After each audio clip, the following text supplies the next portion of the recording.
என்ற ஒரு ஐயப்பாடு நமக்குள்ள வருதா இல்லையா? அந்த ஐயப்பாட்டை விளக்குவதுதான் இந்த அடுத்த குறட்பா. சரி, என்ன சொல்லுது? குறட்பாவை முதல்ல பார்த்துடலாம்.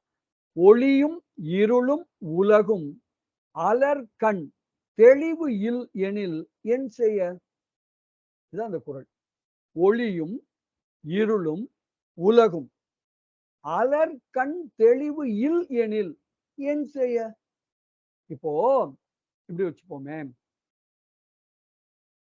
நள்ளிரவு நேரம், கர்கும்னு இருட்டா இருக்கு. கர்கும்னு இருட்டா இருக்கு. பொழுது விடுகிறது, எங்கும் ஒளி.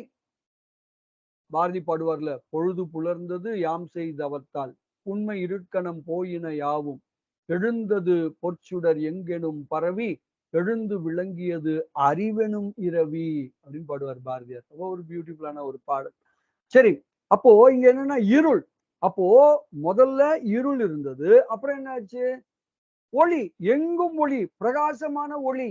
அந்த ஒளியால என்ன? உலகமே தெரியுதுங்க. உலகமே தெரியுது. அழகான அந்த மலை, மலையிலிருந்து அப்படியே கொட்டுகிற அந்த அருவி, அது அப்படியே கீழே சல சல சலன்னு ஓடுறது. அந்த தண்ணி அப்படியே பளிங்கு மாதிரி இருக்கிறது.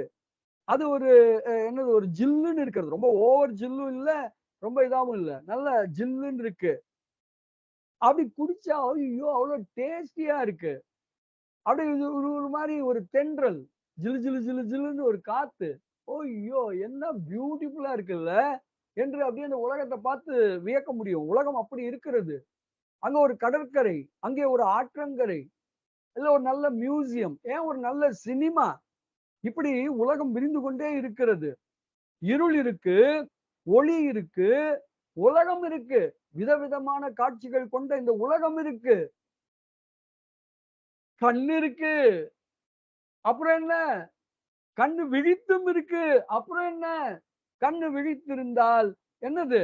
இருளையும் பார்க்கலாம், ஒளியையும் பார்க்கலாம், உலகத்தையும் பார்க்கலாம் தானே! ஆனா ஐயோ பாவம்! இந்த கண்ணுக்கு என்ன இல்ல? பார்க்கும் திறன் இல்லை. கண்ணு இருக்கு. ஆனா கண்ணுக்கு பார்க்கும் திறன் இல்லை. பார்க்கும் திறன் இல்லாத கண் என்னதான் விழித்து விழித்து அலர்ந்து அலர்ந்து நின்றாலும் அது இருளை காணுமா? காணாது. ஒளியை காணுமா? காணாது. உலகத்தை ரசிக்குமா? ரசிக்காது. அப்போ இந்த ஒளி, இருள், உலகம் இவைகளெல்லாம் இருந்தும் பார்க்கும் திறன் இல்லாத கண் விழித்து பார்த்தாலும் என் செய்ய? என்னங்க பயன் விளையும்? என்னங்க பயன் இருக்க முடியும்? ஒரு பயனும் இருக்க முடியாது. இதுதான் இந்த அழகான குறட்பா விளக்குகிறது. இந்த பாட்டுல உவமை மட்டுமே இங்க சொல்றாரு உமாபதி சிவம். இதைக் கொண்டு இது என்ன சொல்ல வருகிறார் என்பதை நாம தான் விளங்கிக் கொள்ளணும். சரியா? இப்போ காண்பது கண், காணப்படும் பொருள் உலகம், காண துணையாய் இருப்பது ஒளி, காண்பதை தடுப்பது இருள். என்ன பியூட்டிஃபுல்லா இருக்கு பாருங்க. இதெல்லாம் அந்த கீழ கடைசியா குடுத்திருக்கிறது கொஞ்சம் நல்லா பாருங்க. காண்பது கண். கண் இருக்கு. காண்பது தான் அது. காணப்படுவதற்கு பொருள் இல்லன்னா, இந்த கண் இருந்து பயன் இல்லல்ல. அப்ப காணப்படும் பொருள் இருக்கா? இருக்கு. எது? உலகம். சரி, இந்த உலகத்தை கண் காண ஒரு துணை வேணும்ல. எது துணை? ஒளி. ஏன் ஒளியோட துணை தேவைப்படுது? ஏன்னா, இத காண விடாம தடுப்பதற்கு இருள் இருக்கிறது. அப்போ எனக்கு ஒரு துணை இருந்தா தான் இந்த அழகான உலகத்தை நான் காண முடியும். காண்பது கண், காணப்படும் பொருள் உலகம்.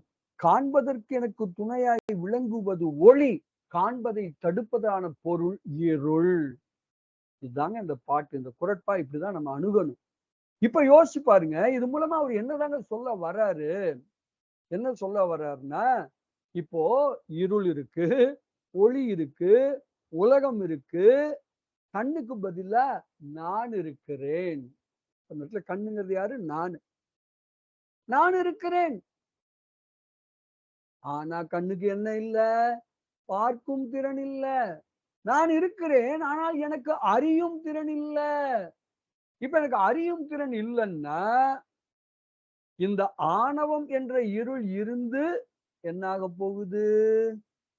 மாயா கண்மங்கள் என்ற ஒளி இருந்து அதைவிட பெரிய ஒளியான திருவருள் ஞான ஒளி இருந்து என்ன பயன்?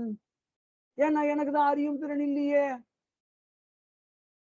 அழகழகான இனிய இனிய போக பொருட்களை உடைய இந்த உலகம் இருந்து என்ன பயன்?